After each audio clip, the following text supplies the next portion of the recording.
पूर्णिमा के दिन आप शाम को प्रदोष काल के समय छोटा सा प्रैक्टिकल है, आप करके देखेंगे तो बाबा कुबेर भंडारी वैसे ही भंडार भर देगा।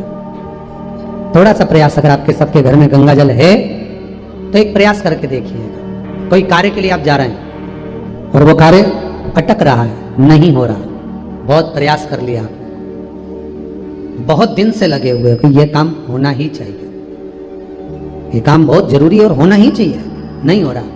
एक कटोरी में गंगा का जल निकाल लीजिए और कटोरी में गंगा का जल निकाल कर तुम्हारे घर में एक सिक्का पड़ा हो, 1 रुपया, 2 रुपया, 5 रुपया, कोई सा भी एक सिक्का पड़ा हो, जो भी सिक्का पड़ा हो, कुंदकेश्वर महादेव का नाम लेकर, जहां परिंदा होता है, पानी का मटका होता है, पितरों का स्थान होता है, हंडा भरते हो, मटका भरते हो, उसके पास में उस कटोरी को रखकर 1 का सिक्का, 2 का सिक्का, 5 का सिक्का, 10 का सिक्का, जो तुम्हारे पास सिक्का पड़ा हो, जो भी तुम्हारे पास पड़ा हो, वो सिक्के को हथेली में लेकर कुंदकेश्वर महादेव का नाम लेकर उस कटोरी में डाल दीजिए और उस जल को नैनों से लगाकर आप काम के लिए निकल जाइए। वो काम आपका सफल होकर ही रहेगा, छूट नहीं सकता। गंगा के जल में वो बल होता है, और आप जो सिक्का डाल रहे हो वो ये समझ कर डालें कि कुंदकेश्वर महादेव को मैं गंगा में स्नान करने के लिए। हमारे यहाँ पहले हमने भी देखा, आपने भी देखा होगा, किसी जब बारिश नहीं होती है या कोई काम अटक जाता है, जब बारिश, तो क्या करते थे पहले के जमाने में कि मंदिर को पैक कर दे, उसमें पानी भर दे शंकर जी के ऊपर। आपने कई जगह देखा होगा, उसमें शिव जी को डुबा, तो किसके लिए डुबाते थे? कुंदकेश्वर महादेव के। ये नियम है कुंदकेश्वर महादेव का। पर आज के जमाने में तो चंपेश्वर महादेव है तो उनको भी डुबा दे, गुप्तेश्वर महादेव है तो उनको भी डुबा दे। ये उनके लिए नहीं है। कुंदकेश्वर महादेव किनका नाम है? जम के बोलिए, कुंदकेश्वर महादेव। ये कुंदकेश्वर महादेव उस कटोरी में, उस बाटकी में सिक्के को, और फिर जब आपका काम हो जाए, आप जिससे मिलने गए हो, जिससे काम की बात करने गए और काम हो गया, तो वो जल ले जाकर सिक्के के साथ, सिक्का तो डालो मंदिर में, कहीं दान पेटी आदि में, और वो जल भगवान कुंदकेश्वर के नाम से शिव जी को समर्पित कर दो। बाबा से विनती करो, बहुत बहुत साधुवाद है बाबा, आपने मेरी लाज रख ली, तेरी कृपा बनी रहे, बस ये सुख मिले। पूर्णिमा के दिन आप शाम को प्रदोष काल के समय 4:30 बजे से 6 बजे के बीच में 1 लोटा पानी, उसमें 5 बेलपत्र रखकर, 1 कमलगट्टा डालकर भगवान चंद्रेश्वर महादेव के नाम से भगवान शंकर को चढ़ा दीजिए। आपकी जो कामना हो वो कामना कर चढ़ाएं, विनती करें चंद्रेश्वर महादेव को और निवेदन करें कि हमारा ये कार्य सफल हो। केवल पूर्णिमा के दिन चढ़ाइए, कार्तिक पूर्णिमा तक क्या फल मिलता है हमको जरूर बताइए। भी पूर्णिमा की रात्रि को और कार्तिक पूर्णिमा की रात्रि को गर्भवती नारी अपनी नाभि पर यदि चंद्र की दृष्टि पड़वा लेती है तो बच्चा विकलांग पैदा नहीं होता है।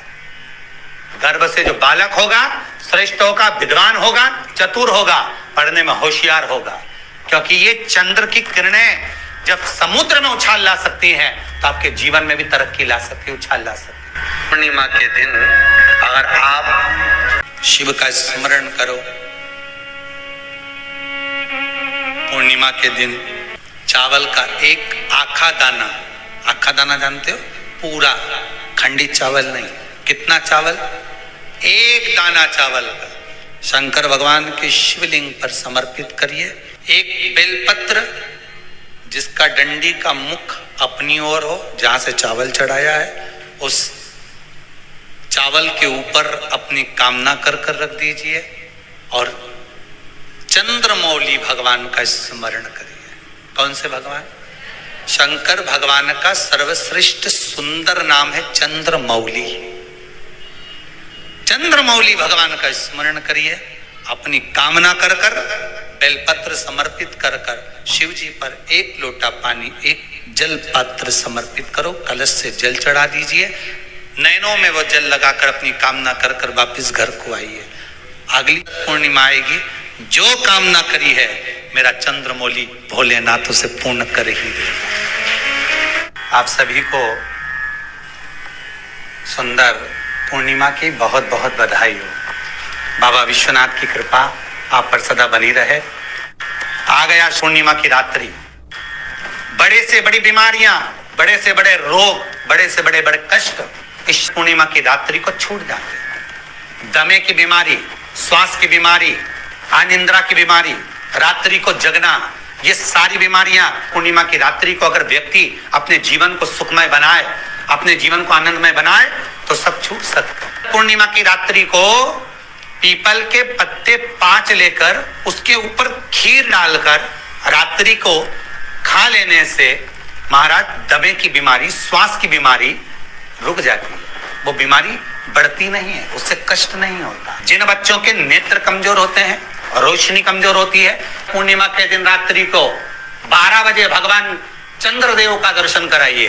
5 से 7 मिनट तक नयन मिलाए चंद्रदेव के साथ और बाद में एक पीपल के पत्ते पर खीर जो चंद्र के नीचे रखी हुई है उसी खीर को चटा दीजिए। फिर चंद्र का दर्शन कराओ, फिर खीर को चटा दीजिए। महाराज नयन की ज्योति बढ़ती है, नींद नहीं आती तो निंद्रा देवी प्रवेश करती है, निंद्रा अच्छी आती है, आनंदित होता है। महाराज जिस व्यक्ति के शरीर में गांठ पड़ जाती हो, शरीर काला पड़ जाता हो, चट्टे पड़ जाते हो या दांत खाज खुजली हो जाता हो, उसके लिए भी पूर्णिमा की रात्रि को 12 बजे महाराज भगवान चंद्रदेव के लिए 21 दिए जलाए जाते हैं। उस 21 दिए की कालोच एक थाली में इकट्ठी करी जाती है। कालोच को इकट्ठी कर शरीर में गाय के घी के साथ में जहां जहां जगह पर चट्टे हैं, गांठ है, वहां लगाया जाता है। उसको 5 या 7 दिन लगाइए। उसके बाद में रोज प्रतिदिन लगाने के आधे घंटे बाद स्नान कर लीजिए, आराम लगना प्रारंभ हो जाता है।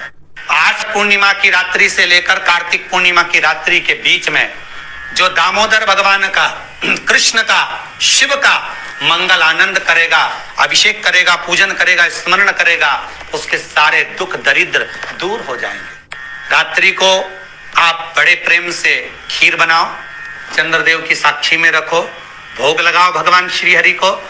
बन सके अगर लक्ष्मी की कमी है, लक्ष्मी नहीं आ रही है, व्यापार नहीं चल रहा है, तकलीफ बहुत ज्यादा है, घर में कष्ट है, कर्जा ज्यादा है, तो एक तांबे के कलश के ऊपर, तांबे के कलश में पानी भरना, कटोरी रखना, उस पे लक्ष्मी जी की मूर्ति रखना। लक्ष्मी जी की मूर्ति नहीं हो तो चांदी का सिक्का रखना। उसके सम्मुख में आप 31 दीपक घी के लंबी बाती के जला देना। महाराज एक एक कमल गट्टा उस 31 दिए के अंदर डाल देना और लक्ष्मी जी का पूजन करना, लक्ष्मी जी का स्मरण करना, खीर का भोग लगाना, पान के पत्ते पर खीर रखना, 5 पत्ते पर खीर का भोग लगाना और माता लक्ष्मी से विनती करना। सुबेरे 4 बजे तक वो रखे रहने देना, सुबह 4 बजे वो उठाना, लक्ष्मी को वापिस तिजोरी में या सिक्का हो तो उसको अलमारी में रख देना। जो खीर बनी है वो प्रसाद के रूप में सुबह 8 बजे, 10 बजे, 9 बजे जब खाना हो प्रेम से पाना। माता जो दिए लगाए हैं वो ठंडे हो गए होंगे, उनको रखे रहने देना, बाद में काम आते रहेंगे, या दिए विसर्जन करना हो तो आपकी मर्जी है। पर वो मिट्टी के दिए लगेंगे, आटे के दिए नहीं लगेंगे, मिट्टी के दीप लगाना है आपको। 31 घी के दिए लगाना है। लक्ष्मी जी का पूजन करो, कंकु, चावल, हल्दी, मोली से, सब तरह से। पूर्णिमा की रात्रि को सुख मिलेगा, आनंद मिलेगा, लक्ष्मी की वृद्धि होगी, कार्य सिद्धि होगी।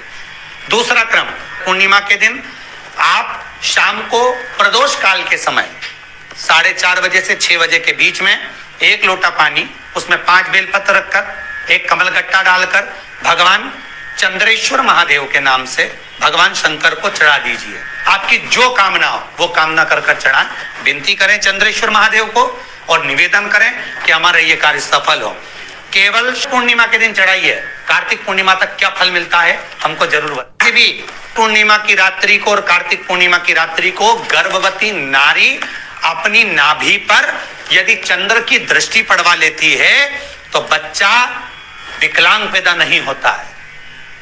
गर्भ से जो बालक होगा श्रेष्ठ होगा, विद्वान होगा, चतुर होगा, पढ़ने में होशियार होगा, क्योंकि ये चंद्र की किरणें जब समुद्र में उछाल ला सकती हैं तो आपके जीवन में भी तरक्की ला सकती है, उछाल ला सकती है। पूर्णिमा के दिन अगर आप शंकर भगवान को 1 लोटा पानी अगर शिव को समर्पित कर रहे हो, श्वेत पुष्प को रखकर शंकर जी के ऊपर सफेद फूल को चढ़ाकर अगर 1 लोटा जल भी, एक पात्र जल भी शंकर को समर्पित कर रहे हो तो ये लक्ष्मी के लिए ही तो कर रहे हो।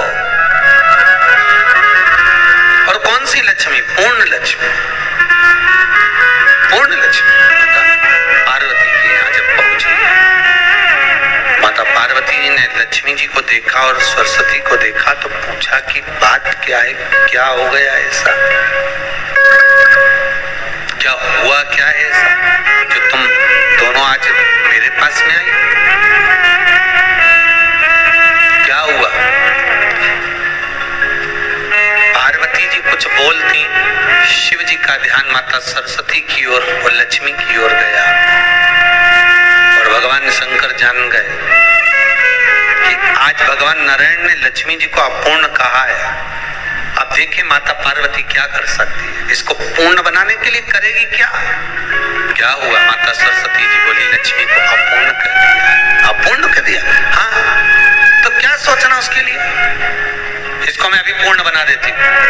माता जगत जननी पार्वती ने गोदी में विराजमान गणेश जी को उठाया और उठाकर लक्ष्मी जी की गोद में दे दिया। ले लक्ष्मी, आज से तू पूर्ण हो गई।